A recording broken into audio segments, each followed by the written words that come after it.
이 시간 기도하신 후에 우리 주님 앞에 주일 예배로 하나님 앞에 영광 돌리시겠습니다. 우리 잠시 기도 드리시겠습니다. 거룩하신 하나님, 주일 아침 예배함으로 하루를 시작하게 하심을 감사드립니다. 온 마음과 뜻 다해서 우리 주님을 경배드립니다. 주님의 은혜로 평안 얻기를 원하오니 말씀 안에 저희 영혼이 만족되게 하여 주시옵소서. 감사드리며 예수님의 이름으로 기도드렸사옵나이다. 아멘.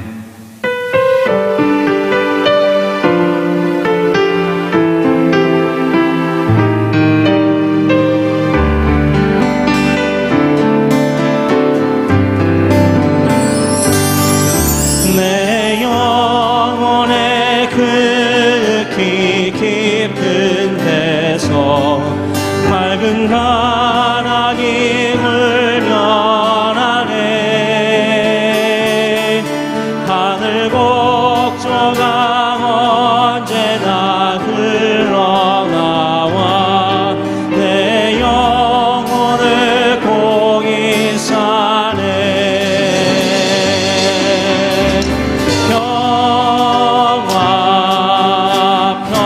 평화로다 하늘 위에서 내려오네. 그 사랑의 물결이 영원토록 내 영혼을 덮으소서. 내 마음속에 솟아나 이 평화는 깊이 묻힌 보배로다. 나의 보화를 캐내어 가져갈 자 그 아무도 없으리라.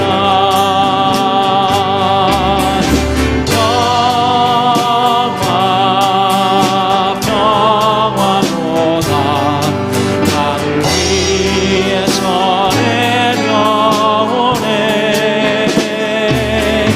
그 사랑의 물결이 영원토록 내 영혼을 덮으소서. 내 영혼의 평화가 넘쳐나무 주의 근본을 받음이나. 내가 주야로 주님과 함께 있어 내 영혼이 편히 쉬네. 평화로다 평화로다 하늘 위에서 내려오네. 그 사랑의 물결이 영원토록 내 영혼을 덮으소서. 이 땅 위에 험한 길 가는 동안 참된 평화가 어디 있나. 우리 모두 다 예수를 친구 삼아 참 평화를 누리겠네.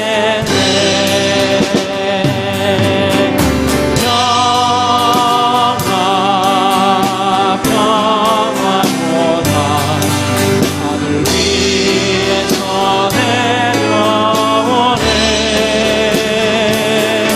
그 사랑의 물결이 영원토록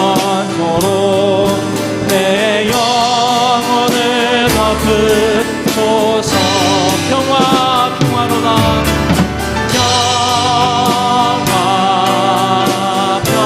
평화로다 하늘 위에서 내려오네.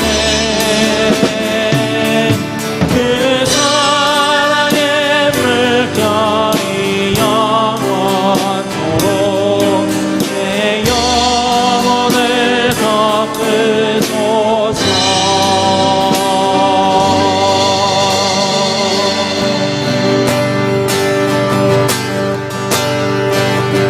모든 상황 속에서 주를 찬양할지라. 주는 나의 큰 상급, 큰 도움이시라. 주의 얼굴 구할 때 주의 영을 부으사 주신 사랑 안에서 주를 보게 하소서.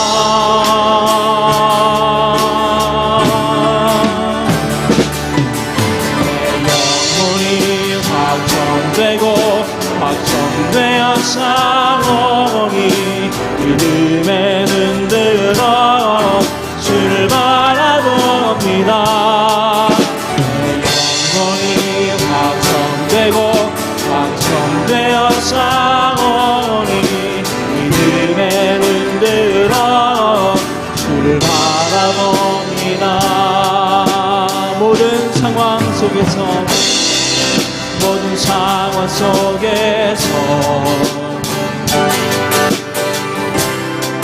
주를 찬양할지라. 주는 너의 큰 상급,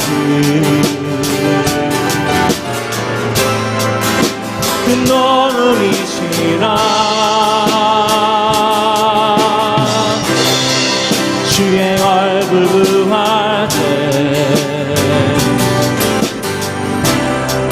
주의 영을 부으사 크신 사랑 안에서 주를 보게 하소서.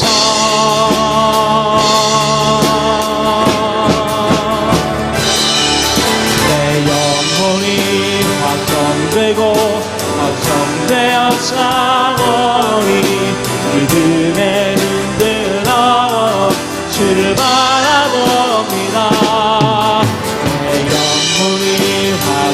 내 영혼이 확정되어 싸우니 믿음에 흔들어 주를 바라봅니다.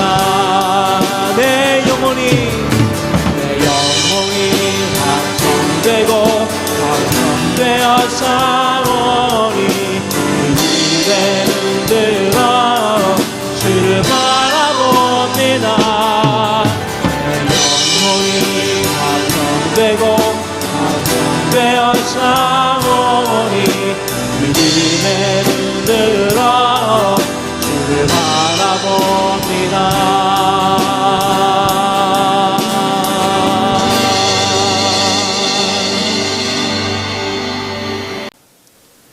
이 시간 영광 찬양 예수 하나님의 공의 우리 주님 앞에 찬양 올려드리시겠습니다.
주의 나라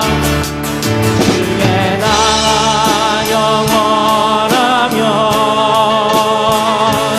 그의 영광 그날이 위엄과 능력이 이제 임하였으니 주의 주권과 주의 통치와 주의 나라 힘과 권세 임하네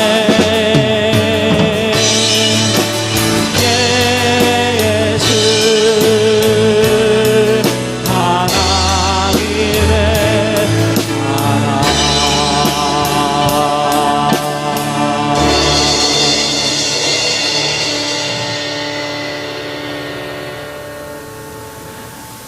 하나님 감사합니다.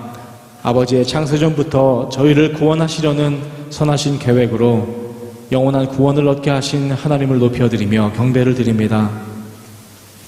세상의 죄악이 저희를 유혹하며 더럽혀지지만 보혈의 능력을 힘입어서 주님 앞에 고백할 때에 우리의 죄를 사하여 주시옵소서.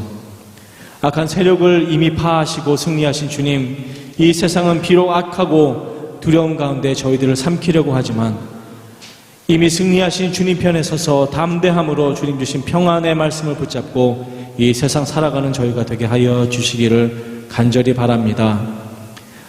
특별히 성령님께서 지혜를 부어주셔서 주시는 말씀을 깨달아 마음 가운데에 뜨거워지는 역사가 임하게 하여 주시옵소서.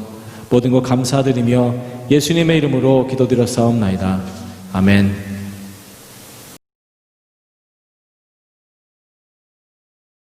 할렐루야. 사랑하는 성도 여러분, 그동안 또 한 주간 잘 지내셨습니까? 지난주에 급작스럽게 셧다운 이 주지사의 그 명령, 행정명령이 떨어져서 교회도 급작스럽게 닫았습니다. 월요일 새벽 기도는 드리고 화요일부터 그냥 닫아버렸습니다. 참 급박하게 하루하루가 돌아가죠. 여러분, 이런 때 낙심하지 마시고 저는 어떤 상황에서든 하나님의 뜻은 있다고 봅니다. 분명히 이유가 있습니다. 포기하지 마시고 믿음으로 기도하셔서 반드시 하나님이 우리에게 주시는 회복하시는 더 큰 축복을 경험하게 되기를 바랍니다. 첫 번째 광고를 드립니다. 첫 번째 광고는 다음 주일 오후 3시에 졸업식을 온라인으로, 줌으로 우리 교육부 졸업식을 하겠습니다. 제가 말씀을 잠깐 전하고 또 기도하고 졸업식 행사를 하는데 우리 김태호 전사님이 또 학교 선생님이라서 또 이런 프로그램들을 잘 하시는 것 같아요. 아주 성대하게 또 축하하는 자리가 되기 위해서 여러분 온라인에 많이 참여해 주십시오. 그렇게 참여하셔서 여러분 줌으로 교육부 졸업 예배를 다음 주일 오후 3시에 가지도록 하겠습니다. 또 하나는 우리 섬기시는 선교사님 중에 태국 선교사님, 게리 윤 선교사님하고 켈리 윤 우리 선교사님이 계시는데, 이 두 분이 코로나 확진자가 되셨어요. 그래서 우리 켈리 선교사님은 집에서 한 2주 있으면서 괜찮아지셨는데, 남편 게리 윤 선교사님은 심해지셨습니다. 그래서 중환자실로 들어간 지 이제 한 8일, 9일째가 됩니다. 호흡을 잘 못하시는 것 같아요. 안타까운 소식을 제가 우리 두보라 선교회에 제가 소식을 듣고 이건 우리 성도들이 같이 기도하고 또 같이 한번 헌금을 할 필요가 있겠다 이런 마음이 들었습니다. 사랑하는 성도 여러분, 작은 돈이라도 헌금이라도 그분들에게 조금 힘이 됐으면 좋겠습니다. 게리 윤이나 켈리 윤 이렇게 여러분이 적으시면 그분들에게 다 그 헌금은 보내드리겠습니다. 얼마나 힘들겠습니까? 지금 중환자실에 있고 또 켈리 선교사님 많이 힘드실 것 같아요. 마음이. 여러분들이 정말 그리스도인으로서 우리가 위로하는 마음으로 우리 헌금을 한번 하겠습니다. 여러분이 뜨거운 마음으로 헌금해 주시면 이 헌금을 그대로 다 우리 보내드리도록 하겠습니다. 특별히 기도해 주십시오. 잘 완쾌될 수 있도록 중환자실에 있어서 더 많이 걱정이 됩니다. 여러분 같이 기도해 주시길 꼭 부탁을 드리겠습니다. 어려운 시기지만 절대 여러분 낙심하지 마시고 믿음으로 꼭 승리하시길 바랍니다. 감사합니다.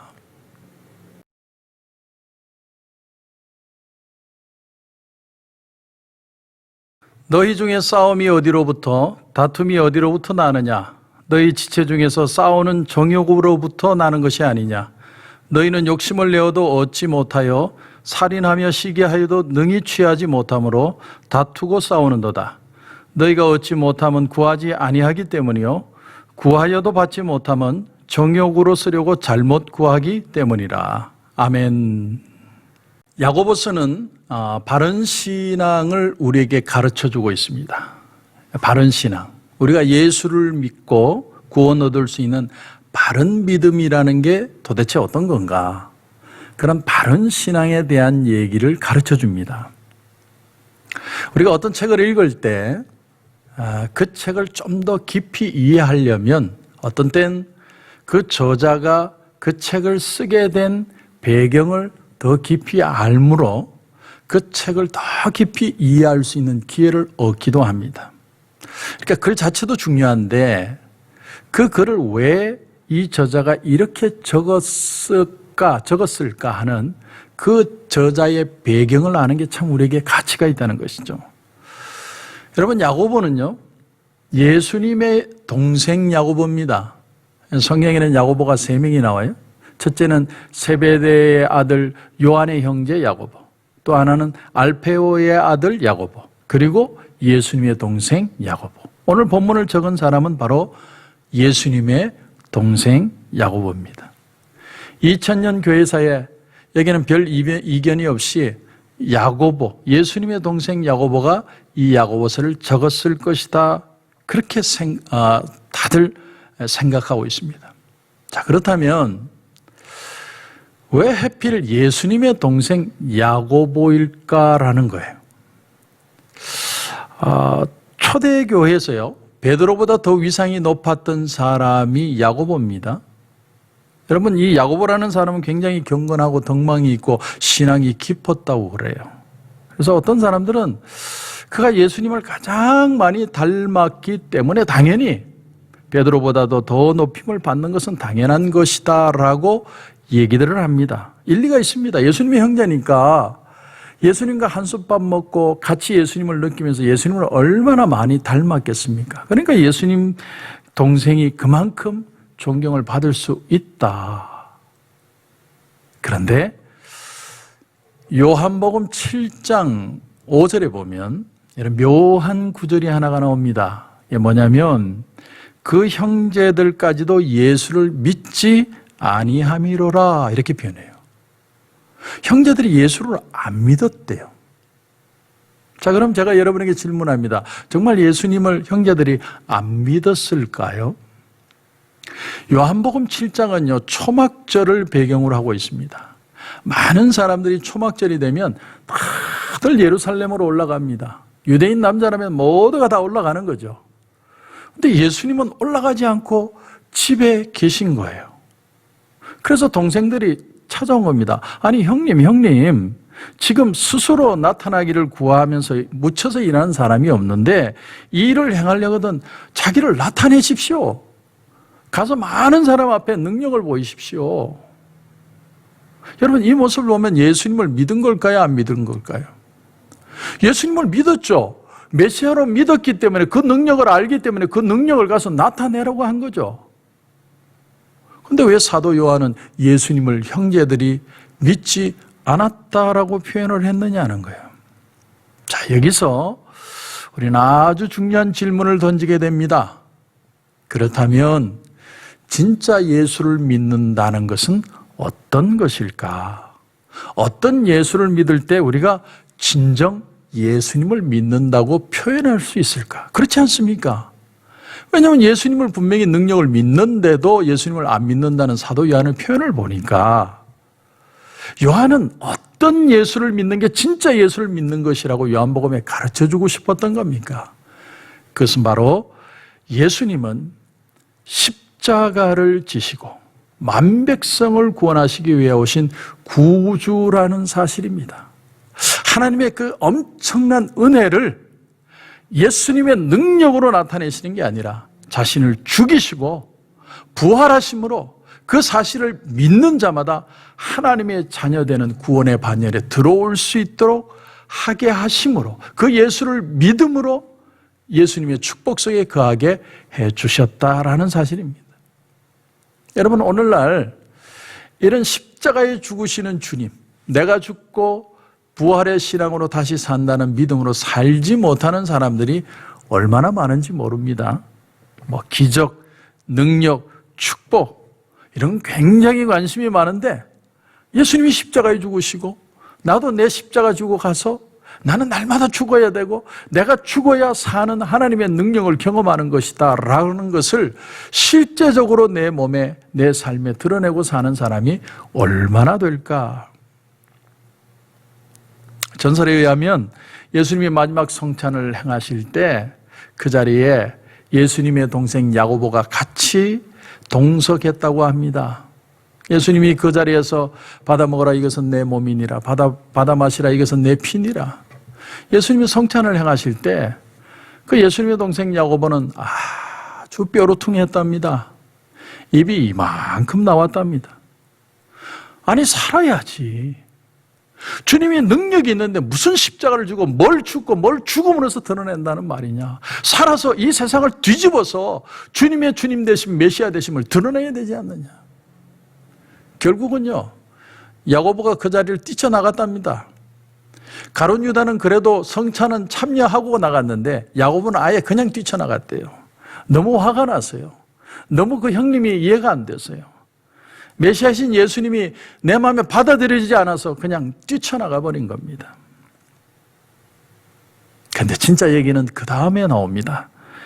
예수님이 십자가에 죽으시고 부활하신 뒤에 고린도전서 15장에 보면 게바에게 보이시고, 그래 베드로에게 보이는 거죠. 후에 12 제자에게와 그 후에 500여 형제에게 일시에 보이시고, 그러니까 그 예수 믿는 그룹들의 부활하신 예수님이 나타났다는 거죠. 근데 그 다음 절을 보면 그 후에 야고보에게 보이시며, 자기 동생 야고보에게 보이시며, 다시 말하면 독대했다라는 거예요. 독대한 거예요. 여러분, 여기에도 전설이 있어요. 전승이라고 그러죠. 그 전승에 의하면 예수님이 그 야고보에게 나타나실 때 떡과 잔을 가지고 나타나셨답니다. 그리고는 야고보에게 주님이 말씀하십니다. 야고보야, 이제는 받아 먹어라. 이제는 받아 먹어라. 아주 중요한 순간입니다. 근데 바로 그때 야고보가 어떻게 고백을 했냐면, 주님, 나라는 사람을 이렇게까지 사랑하십니까? 이렇게까지 사랑하십니까? 그리고 눈물을 흘리면서 그 떡과 잔을 받았다는 거예요. 그 삶이 그 순간에 완전히 변했다는 거예요. 그리고 초대교회 일대 감독이 됩니다. 여러분, 베드로가 초대 교황이라고 천주교에서는 얘기하지만 사실은 일대 감독은 야고보죠. 30년 동안요, 그렇게 신실하고 정직하게 주의 일을 잘 감당하다가 결국 말년에 바리새인들의 가혹한 핍박을 받게 됐답니다. 이 야고보를 데리고 어디로 끌고 갔냐면 저 높이 성전 꼭대기에 끌고 올라갔답니다. 이 자리에서 지금이라도 예수를 부정해라. 그럼 내가 떨어뜨리지 않고 살려주겠다. 이게 묘한 장면이죠. 예수님을 사단이 어떻게 합니까? 성전 꼭대기에 올라서 뛰어내려라. 그럼 천사가 받아줄 것이다. 근데 야고보에게는 너 예수를 부정하지 않으면 이 자리에서 밀어서 죽여버리겠다. 아주 그 극적인 순간입니다. 근데 그 순간에 야고보가 뭐라고 고백하냐면, 저기를 봐라. 저기 하나님 보좌 우편에 인자가 서 계신 걸 봐라. 그때 그 옆에 있던 바리새인이 너무 화가 나가지고 분노해가지고 밀쳐버립니다. 야고보를. 야고보가 떨어져서 생명이 아주 붙어있는 순간인데 달려들어서 돌을 던지고 몽둥이로 때려서, 그래서 야고보를 죽입니다. 근데 야고보도 죽는 순간에 스데반처럼, 예수님처럼, 아버지야, 저들이 알지 못해서 그럽니다. 아버지야, 저들을 용서하여 주옵소서. 야고보도 그렇게 순교를 했다는 겁니다. 여러분, 특별히 야고보를 가리켜서 별명을 낙타무릎이라고 합니다. 낙타무릎. 낙타무릎이 뭡니까? 너무 기도의 무릎을 많이 꿇어서 무릎이 낙타처럼 됐다는 거예요. 그러니까 기도하면 첫 번째로 드는 사람이 누구냐면 야고보예요. 그러니까 야고보는 우리에게 진짜 신앙이 무언가를 가르친과 동시에 진짜 기도라는 건 어떻게 하는가를 우리에게 보여주고 싶은 거예요. 이 코로나 사태에서도 어떻게 하는 것이 진짜 기도하는 것이고 어떻게 하는 것이 진짜 신앙을 가지고 사는 것이냐, 그 샘플을 우리에게 보여주고 싶다는 겁니다. 그래서 여러분, 오늘 1절을 보십시오. 1절을 보시면 너희 중에 싸움이 어디로부터, 다툼이 어디로부터 나느냐? 너희 지체 중에서 싸우는 정욕으로부터 나는 것이 아니냐? 여기 싸움이라는 단어를 헬라어로 보면 폴로메모이라는 단어를 씁니다. 폴레모이. 이 단어는요, 그냥 일반적인 싸움이 아니고요, 전쟁을 가리켜요. 전쟁. 아주 그냥 양편으로 나눠서 치열하게 싸우는 전쟁. 그 싸움을 가리키는 겁니다. 여러분, 요즘 보면요, 이 세대가요, 좌우로 나눠서 아주 극단적으로 대립하죠. 절대로 타협이 없어요. 이거는 뭐 한국이든 미국이든 마찬가지입니다. 가진 자, 못 가진 자, 보수, 진보, 흰색, 검은색, 얼마나 나눠서 싸우는지 모릅니다. 절대로 봐주지 않습니다. 죽기를 위해 싸웁니다. 먹기 위해 싸우고, 더 가지려고 싸우고, 가진 거 안 뺏기려고 싸우고, 어떤 때는 기분 나빠서 싸우고, 맨날 싸우는 거예요, 일어나서. 제가 한 가지 요즘 최근에 신기한 걸 경험을 했는데, 제가 아침에 일어나면 뭐 성경도 읽고 설교도 준비를 하지만 유튜브 방송을 이렇게 듣습니다. 가끔씩. 근데 제가 자주 듣는 그 유튜버가 있습니다. 한 두세 사람이 있는데 그 사람을 구독을 누르고 이제 열심히 듣다가 아침에 일어나면 그 정치 얘기를 들으면 너무너무 아닌 거예요. 참 그 마음이 편하지 않아서 제가 이번 주간에 그 세 사람을 다 지워버렸어요. 그랬더니 놀라운 게 뭔 줄 압니까? 이번에는요, 반대파 유튜버의 내용이 올라오는 거 있죠? 세상에 어떻게 알고 반대파 유튜버의 내용이 쫙 올라오는 거예요. 참 기가 막힙니다. 기가 막혀요. 온 세상이 극대극으로 대립을 하는 거예요. 그렇게 아주 처절하게 싸우는 겁니다. 그런데 오늘 결론에 뭐라고 그럽니까? 너희 지체 중에서 1절 보시면 너희 지체 중에서 싸우는 정욕으로부터 나는 것이 아니냐. 이 모든 싸움이 어디서 오느냐? 정욕으로부터 난다는 거예요. 다시 말하면 욕심에서 시작한다는 겁니다. 그래서 오늘 2절도 한번 보시면 너희는 욕심을 내어도 얻지 못하여. 그러니까 모든 게 더 가지고 더 누리고 더 보이고 싶은 욕심 때문에 일어나는 일들이고 그것이 정욕이고 그 정욕의 구함이 얻지를 못한다는 거예요. 여러분, 코로나 바이러스가 어떻게 시작이 된 겁니까? 여러분 잘 아시죠? 인간이 먹어서는 안 될 걸 자꾸 먹으니까 성경에도 부정한 거 깨끗한 거 음식이 있는데 막 이것저것 다 집어먹으니까 결국 동물에게 있는 바이러스가 사람에게 옮긴 거 아닙니까? 이렇게 고통을 당하는데 인간들은 깨닫지 못합니다. 중국의 암시장은 지금도 거래가 되고 있습니다. 자, 여기서 기도의 사람 야고보, 그는 얻고자 하는 것의 참 가치, 참으로 우리가 얻고 누릴 수 있는 가치를 어떻게 경험할 수 있느냐, 그걸 우리에게 오늘 그 비밀을 가르쳐 주는 거예요. 정말 기도의 사람이고 정말 신실한 믿음의 사람이었던 야고보가 예수님의 동생이 아니라 부활하신 예수님을 만난 그 야고보가 우리에게 들려주고 싶은 정말 신앙의 삶이 뭘까요? 오늘 2절 하반절 보시면 너희가 얻지 못하면 구하지 아니하기 때문이다. 우린 여기서 기도 응답을 받지 못하는 이유가 뭐냐? 내가 원하는 것을 적극적으로 구하지 않았기 때문이다. 이렇게 얘기합니다. 여기서 첫 번째 생각은 내 기도가 응답받지 못하는 이유, 그 이유는 구하지 않기 때문이다. 더 나아가 보면요, 제대로 구하지 않기 때문에 얻지 못한다는 거예요. 그 제대로 구하지 않는 기도의 내용이 뭡니까? 여러분 3절을 보시면 3절에 구하여도 받지 못하면 정욕으로 쓰려고 잘못 구하기 때문이다. 다시 말하면 욕심으로 구하기 때문에 못 얻는다는 겁니다. 그러므로 우린 여기서 잘하는 신앙, 특별히 잘하는 기도를 배워야 돼요. 여러분, 잘하는 기도, 응답받는 기도를 다시 배워야 됩니다. 어떻게 하면 잘하는 기도고 어떻게 하면 응답받는 우리가 삶을 살아갈 수 있느냐. 그 첫 번째는 하나님 중심의 기도를 할 줄 알아야 돼요. 하나님 중심의 기도. 우리 기도를 가만히 보세요. 우린 대부분이 다 우리 중심의 기도입니다. 여러분 정말 잘하는 기도는 어떤 기도냐? 하나님의 뜻을 구하는 거예요. 하나님의 뜻이 어디 있습니까? 하나님 어떻게 하기를 원하십니까? 이렇게 갑자기 지난주까지 예배를 드렸는데 갑자기 또 문 닫으면 하나님 어떻게 해야 되는 거죠? 원망하고 불평하는 게 아니라 하나님께 뜻을 구하는 거예요. 하나님의 뜻은 무엇입니까? 우리로 하여금 뭘 깨닫기를 원하십니까? 내가 어떻게 하기를 원하십니까? 그걸 깊이 기도하면서 하나님 앞에 나가는 거예요. 그러면 하나님이 깨닫게 하시는 게 있어요. 잘하는 기도라는 건 그런 겁니다. 하나님의 뜻을 구하고 하나님 중심으로 생각하다 보면 하나님이 깨닫게 하는 게 있는 거예요. 그게 바로 잘하는 기도에 응답받는 첫 번째 모습이라는 거예요.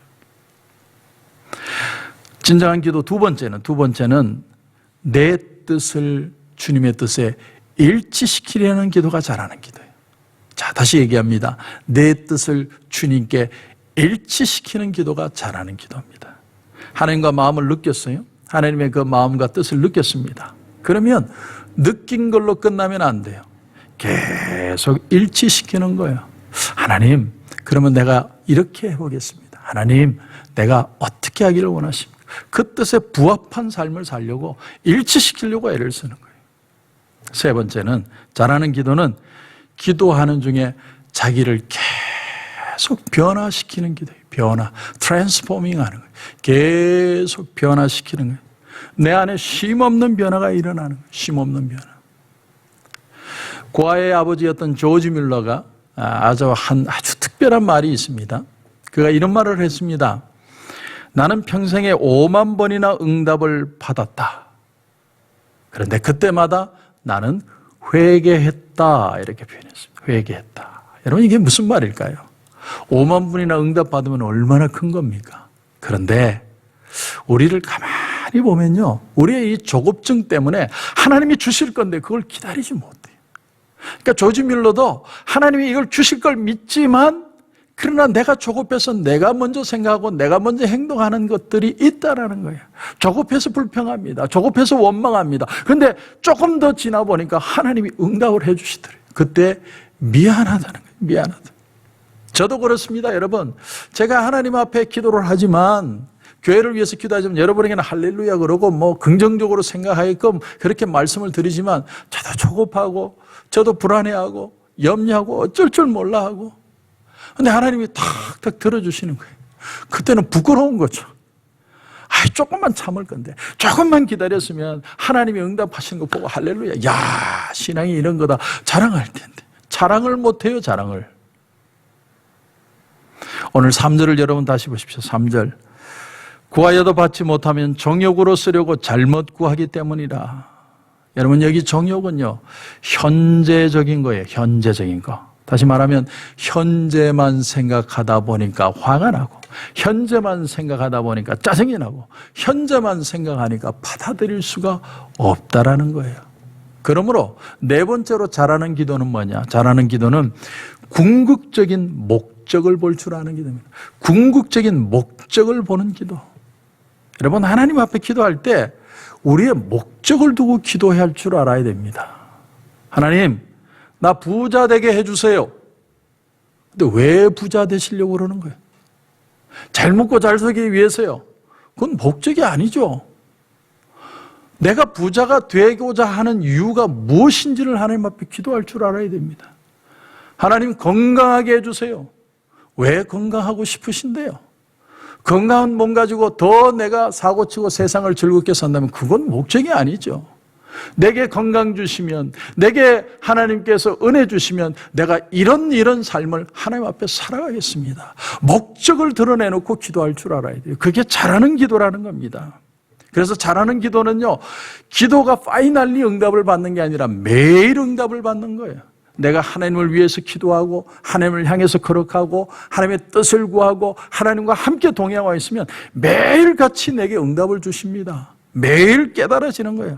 아, 하나님이 이렇게 나를 사랑하시는구나. 하나님이 나를 이렇게 인도하시는구나. 하나님이 아주 세밀한 인도하심이 여기에 있구나. 그래서 우리는 응답을요, 매일 받는 거예요, 매일. 제가 유기성 목사님이라는 분, 여러분 잘 아시죠? 유기성 목사님의 그 설교 내용을 듣고 참 은혜를 받아서 여러분과 같이 나누려고 합니다. 리더십의 세계적인 석학인 존 맥스웰 목사님이 계시죠? 그 목사님이 어떤 그 목회자 세미나에 강사로 참여하시게 되었습니다. 근데 3명의 강사인데 마지막 셋째 날이 존 맥스웰 목사님의 순서였습니다. 그래서 이 존 맥스웰 목사님이 나도 좀 은혜를 받고 싶다. 그래서 첫째 날부터 그 강의를 참여를 한 겁니다. 근데 첫째 날 그 강사의 강의를 듣는데 너무너무 잘하는 거예요. 기가 막히게 하는 거예요. 그런데 회중들이 은혜를 못 받는 거예요. 아니, 내가 보기에는 너무나 멋있는 계획이고 너무나 잘하고 너무나 진행을 잘했던 그런 내용인데도 사람들이 다 시큰둥한 거예요. 다 위축되어 보이는 거예요. 맥스웰 목사님이 그렇게 충격을 받았습니다. 아니, 저렇게 잘하는 사람이 저렇게 은혜를 못 끼치면 나는 어떻게 하라는 말인가? 이게 두려워지기 시작하는 거예요. 둘째 날이 됐습니다. 둘째 날 목사님이 나와서 강의를 하는데 너무너무 기가 막힌 사역을 하시는 분이에요. 사역을 그렇게 드라마틱하게 하는 분이 없어요. 너무 잘해요. 그런데 둘째 날에도 회중들의 반응이 뜨뜻미지근해. 별로 반응이 없어요. 저녁에 기도가 되더랍니다. 기도가. 하나님, 내일은 내가 말씀을 전해야 되는데 저렇게 기가 막힌 목사님 2분이 은혜를 못 끼치는데 나는 어떻게 하란 말입니까? 하나님, 나는 반응 없으면 어떻게 합니까? 기도를 했대요. 하나님, 저 어떻게 말씀을 전하면 될까요? 어떻게 말씀을 전하면 될까요? 그런데 생각으로 주님이 응답을 주시더래요. 뭐라고 얘기를 하시냐면, 너는 뭘 잘했는지 설교하지 말고 너의 실패를 얘기해라. 너의 실패를 얘기해라. 말도 안 되는 소리죠. 아니, 탁월하게 그렇게 강의를 잘한 사람들 얘기도 지금 은혜가 안 되는데 내 실패한 얘기를 하면, 또 거기나 더더구나 이분들은 뭘 배우려고 온 사람들인데 그 사람들에게 실패한 얘기를 하면 그 사람들이 뭘 배워가겠습니까? 근데 계속 기도하는데 하나님이 그 마음을 주시는 거예요. 너의 실패를 얘기해라. 실패를 얘기해라. 그래서 그날 저녁에 존 맥스웰 목사님이 원고를 처음부터 다시 썼답니다. 그동안 자기가 주의 사역을 하면서 실패한 얘기들을 기억나는 대로 다 적어봤대요. 너무 부끄럽더래요. 너무 초라하더래요. 너무 자신의 모습이 못나 보이더랍니다. 그리고 이제 강의 시간이 돼서 이제 목회자 세미나 앞에 섰습니다. 그리고 목사님이 말하기를, 제가 어젯밤에 주님이 감동을 주셔서 내가 준비한 거 다 뒤로 하고 주님이 내가 실패한 얘기 하라고 하셔서 제가 여러분에게 실패했던 얘기를 들려드리려고 합니다. 그러면서 자기가 실패했던 케이스들을 막 얘기를 하는데 이 목사님들, 사모님들의 반응이 뜨거워지기를 시작하는 거예요. 막 웃고 좋아하는 거예요. 얼마나 좋으면 자기 혼자 웃는 게 아니라 앞 사람 때려가면서 막 웃더래. 너무 재밌어가지고. 자기 실패한 얘기만 잔뜩 했는데 분위기 너무 좋더라는 거예요. 어떻게 저렇게 실패한 사람도 하나님이 쓰시느냐. 거기에 사람들이 위로를 받고 세임을 얻고 그냥 같이 기뻐하고 좋아하더라는 거예요. 강의가 끝났는데 사람들이 뒤에 달려가가지고 그 테이프 살려고 아주 그냥 난리였답니다. 그리고 다 세미나를 마치고 돌아갔는데 메일이 오더래요. 메일이 왔는데 뭐라고 왔느냐면, 목사님, 그날 하신 강의를 제가 몇 번을 들었습니다. 너무 은혜 받고 있습니다. 도전 받고 있습니다. 그 말이요, 이 목사님이 참 너무너무 자기의 힘이 되더래요. 하나님이 이렇게도 우리를 쓰시는구나. 이렇게도 우리를 위로하시고 만져가시는구나. 아주 중요한 교훈이 이 속에 있다고 생각합니다. 팀 켈러 목사님의 인생 질문이라는 책을 보면 이런 질문을 하나 목사님이 던집니다. 그것이 뭐냐면, 스데반도 죽을 때 천사의 얼굴로 죽고 야고보도 마찬가지고 초대교회 성도들 다 죽을 때 사자에게 뜯기고 화형을 당할 때도 기도하면서 죽는 그런 신앙의 모습을 보여줬는데 근데 주님은 막상 십자가 앞에 있을 때 죽음 앞에서 얼굴이 천사처럼 빛나지도 않고 담담하거나 초연하거나 평온하지도 않았다는 거예요. 왜 그랬느냐는 거예요. 왜? 이런 질문을 툭 던져요. 우리가 잘 아는 대로 겟세마네 동산에서 다 얼굴을 땅에 대고 기도를 합니다. 내 아버지여 할만하시거든 이 잔을 내게서 물리쳐 주시옵소서. 여러분 우리가 성경에는 기록이 안 되어 있지만 아마 하나님 아버지께서 예수님에게 그 생생한 그 고난의 현장을 보여주신 것 같아요. 주님이 한 번도 본 적이 없어요. 이 십자가의 고난이 어떤 고통인지 몰랐어요. 근데 주님에게 그 모습을 보여주시는 거예요. 얼마나 고통스러웠으면 3번씩이나 주여 이걸 좀 이 잔이 좀 지나가게 해 주십시오. 너무 주님도 고통스러우니까. 여러분 제자들 다 깊이 잠들어 있습니다. 모른 척하고 살짝 피했다가 세상 좋아지면 그때 나타나도 됩니다. 얼마나 고통스러웠으면 주님이 이 잔을 내게서 옮겨 주시옵소서. 여기에 대해서 오랫동안 신학자들은 이렇게 정의를 했습니다. 주님이 이렇게 하신 데는 이 일을 수동적인 측면과 긍정적인, 능동적인 측면으로 이해할 수 있다 이렇게 표현을 했어요.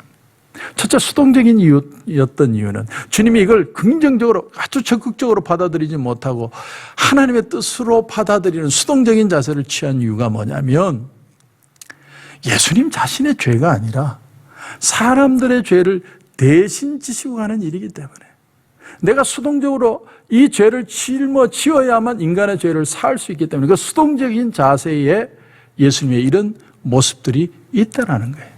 또 하나는 그러나 주님은 사랑과 충절의 위대한 삶을 사셔서 우리로 하나님의 복을 받게 해주셨다. 이게 능동적인 측면이라는 거예요. 예수님의 표정이 중요한 게 아니라 예수님의 그 십자가의 죽으심 자체가 수동적이고 능동적인 의미가 있다는 거예요. 그런데 팀 켈러 목사님은 이 문제를 조금 더 깊이 들여다보셨어요. 조금 더 깊이. 첫째로 하는 얘기가 뭐냐면 동산에서 그 주님의 기도의 모습은 아주 정직한 기도의 표본을 보여주셨다는 거예요. 갑자기 하나님이 앞으로 일어날 일을 주님 앞에 펼쳐 보여주실 때 너무나 놀랍고 당황스럽고 얼마나 힘들었으면 누가복음에 나오는 단어에 아고나이라는 헬라어를 씁니다. 예수님이 힘쓰셨다는 거예요. 이 힘쓰셨다는 단어에 이 아고나이라는 단어의 뜻은요, 그냥 힘쓰는 게 아니라 사투라는 뜻이에요. 사투. 그냥 땀방울이 핏방울로 변했다고 그러죠. 얼마나 힘들었으면 너무나 고통스러워서 절망하고 있어요. 차라리 이 구원의 계획을 피하고 싶은 거예요. 그러니까 예수님의 솔직한 모습, 기도 앞에 얼마나 정직한지를 보여줍니다. 그런데 그러면서도 뭐라고 얘기하십니까? 나의 원대로 마옵시고 아버지의 뜻대로 되기를 원합니다. 다시 말해서 기도라는 건 하나님의 뜻을 구부려서 내게 맞추는 게 아니라 내 뜻을 빚어서 그분께 맞추는 것이다. 예수님은 철저하게 하나님 중심이면서도 또한 지극히 인간적이고 솔직하셨다는 거예요. 솔직하셨다. 여러분 감정을 억압해서도 안 되지만 또한 감정에 지배당해서도 안 된다. 주님은 그 기도의 표본을 첫 번째로 보여주셨다는 거예요. 그리고 또 하나는 뭐냐면 주님이 그 기도의 절정을 우리는 이 말에서 우리가 느낄 수 있습니다. 주님이 뭐라고 얘기를 하시냐면 마태복음 26장 41절에 마음은 원이로되 육신이 약하도다. 마음은 원이로되 육신이 약하도다. 다시 말하면 그 제자들의 인간의 연약함, 그러나 그 제자들의 어떤 그 같이 하고 싶은 마음 두 가지를 다 느끼고 계셨다는 거예요. 저 같으면요, 죄송합니다. 제자들 졸고 있으면 와가지고 야, 다 일어나. 대가리 박아. 어디 정신 못 차리고 말이야. 그렇게 할 가능성이 더 많은데 예수님은 그들을 이해하시는 거예요. 그들의 심정, 그들의 선의를 좋은 마음으로 받아들이신 거예요. 인간은 연약하지만 주님을 따르고 싶어하는 그 인간의 마음을 그대로 이해하셨다는 거예요. 기도를 통해서. 그래서 여러분 요한복음 13장 1절에 보면 예수께서 세상에 있는 자기 사람들을 사랑하시되 끝까지 사랑하시더라. 끝까지 사랑하시더라. 예수님의 기도의 절정은 뭐냐? 끝까지 사랑하시는 거예요. 끝까지 사랑하시는 거예요. 여러분, 그러니까 주님의 기도를 통해서 어떻게 살아가고 어떻게 기도하고 어떻게 사람을 대하실 것인가의 기도의 표본을 주님이 다 보여주셨다는 거예요. 여러분, 이 주님을 정말 만나고 주님과 동행하는 기도의 삶을 살면 어떤 변화가 일어날까요? 예수님처럼 우리는 기도를 통해 정직한 사람이 되는 거예요. 그런 트랜스포밍이 일어나는 겁니다. 정직한 사람이 되는. 그런가 하면 나를 욕하고 나를 무시하고 나에게 함부로 하는 사람을 오히려 친절하게 대할 수 있는 사람으로 바뀌게 됩니다. 그런가 하면 정말 주님과 주님의 기도를 배운 사람은요, 어떤 고난 가운데도 그 고난에 주눅들지 않고 그 고난을 반드시 살아내서 하나님의 능력을 경험하는 승리의 삶을 이루게 된다는 것입니다. 이것이 바로 주님을 닮은 기도요, 주님이 가르치신 기도입니다. 사랑하는 성도 여러분, 우리가 지금 참 어려운 시기 가운데 있습니다. 참 힘도 들고 낙심도 되죠. 우리 교회가 봉이냐, 지난주 신문에 보니까 그런 기사도 제가 본 것 같은데, 여러분 낙심하지 맙시다. 어떤 기회 속에도 하나님의 뜻이 있다. 그리고 그 고난 속에도 사람들은 나를 욕을 해도 난 저들에게 친절하게 대할 것이다. 그리고 감정에 주눅들지 않고 감정을 지배하며 하나님의 은혜를 붙들고 고난 속을 당당히 걸어갈 것이다. 그 은혜를 붙들고 기도의 삶에, 신앙의 삶에 승리하시는 저와 여러분이 되시길 주님의 이름으로 축원합니다. 기도드리겠습니다. 하나님 은혜를 감사합니다. 오늘 잘하는 기도에 대해서 우리가 배웠습니다. 하나님, 하나님의 뜻에 우리의 마음을 맞출 줄 아는 기도를 하게 해 주시옵소서. 하나님의 뜻을 따라 기도하다가 하나님의 원하시는 행동도 할 수 있게 하여 주옵소서. 그리고 우리의 기도는 항상 목적을 향한 기도가 되게 하셔서 하나님의 선하시고 기뻐하시고 온전한 뜻이 우리의 삶에 드러나는 삶이 되게 하여 주옵소서. 어떤 상황 속에서도 아무리 핍박 가운데 있고 아무리 어려운 가운데 있어도 우리는 하나님을 찬양할 수 있는 길로 주님이 인도하실 줄 믿습니다. 절대로 상황에 주눅들지 않고 감정이 매몰되지 않고 믿음으로 승리하는 우리 모든 성도들 되게 하여 주시옵소서. 주님 은혜를 감사하며 예수님의 이름으로 기도드립니다. 아멘.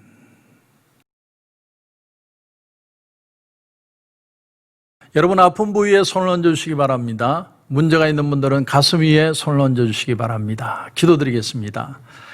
하나님, 은혜를 감사합니다. 오늘 예수님의 삶을 통해 우리가 기도가 무엇인지를 배웠습니다. 기도는 감정에 매몰되는 게 아니라 감정을 오히려 이겨나가며 하나님의 뜻을 구하고 하나님의 뜻에 맞춰서 하나님의 은혜 안에 승리하는 것이라는 걸 배웠습니다.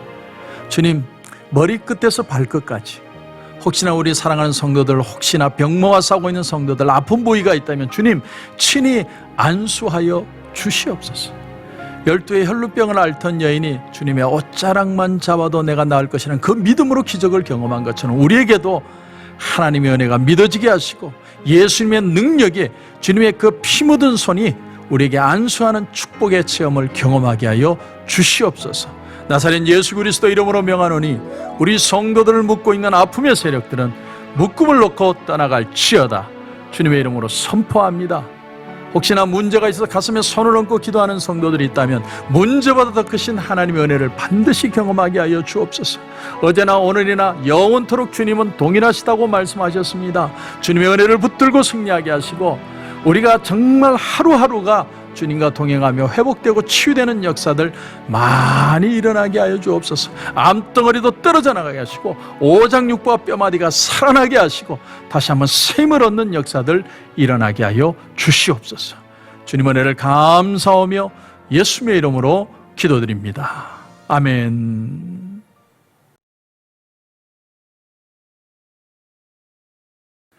하나님 은혜를 감사합니다. 오늘 귀한 예물을 하나님 앞에 올려드립니다.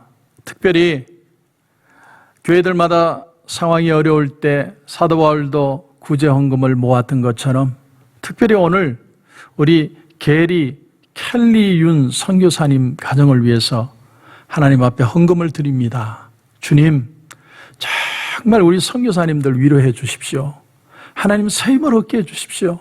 하나님 꼭 회복되게 해 주시옵소서. 오늘 우리 성도들 정말 하나님 앞에 감사하는 마음으로 예물 드립니다. 11조로 감사로 선교로 구제로 건축으로 비전으로 주일헌금으로 일일이 구별하여 하나님 앞에 올려드립니다. 드리는 손길들마다 하나님 축복해 주시고 하는 그 일들마다 생각하는 것마다 하나님의 역사하심을 경험하게 하여 주옵소서. 살아계신 하나님을 만나게 해 주시옵소서.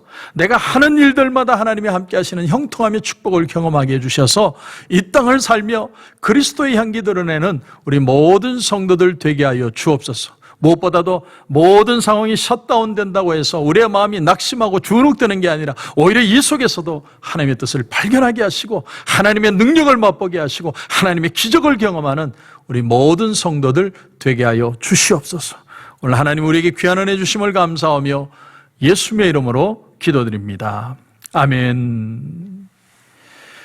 이제는 우리 주 예수 그리스도의 은혜와 우리 하나님 아버지의 무한하신 사랑과 성령님의 감화, 감동, 위로, 충만 교통하시는 역사가 이제는 주님의 기도를 배워 이제는 잘 믿는 기도, 잘하는 기도를 통해 참 하나님의 축복되고 아름다운 신앙의 삶을 살아가기를 소원하는 여기에 고개 숙인 우리 성도들과 가정과 직장과 사업터 위에 이제로부터 영원토록 함께 하시기를 간절히 축원하옵나이다. 아멘.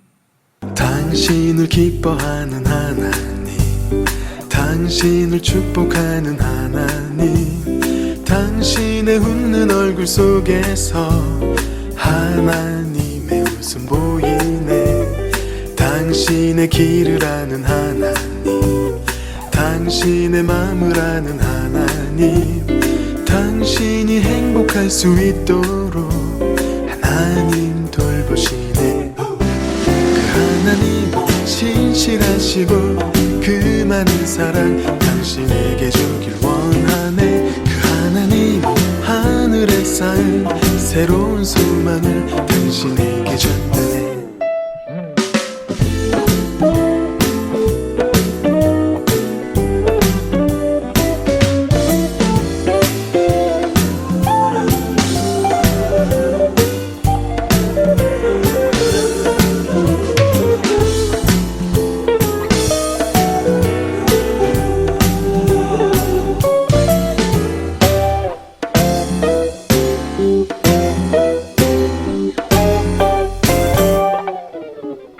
당신을 기뻐하는 하나님, 당신을 축복하는 하나님, 당신의 웃는 얼굴 속에서 하나님의 웃음 보이네. 당신의 길을 아는 하나님, 당신의 마음을 아는 하나님, 당신이 행복할 수 있도록 하나님 돌보시네. 하나님 신실하시고 그 많은 사랑 당신에게 주길 원하네. 그 하나님 하늘에 쌓은 새로운 소망을 당신에게 준다네. 그 하나님 신실하시고 그 많은 사랑 당신에게 주길 원하네. 그 하나님 하늘에 쌓은 새로운 소망을 당신에게 준다네. 하늘의 축복을 그대 마음에, 하늘의 축복을 그대 삶 속에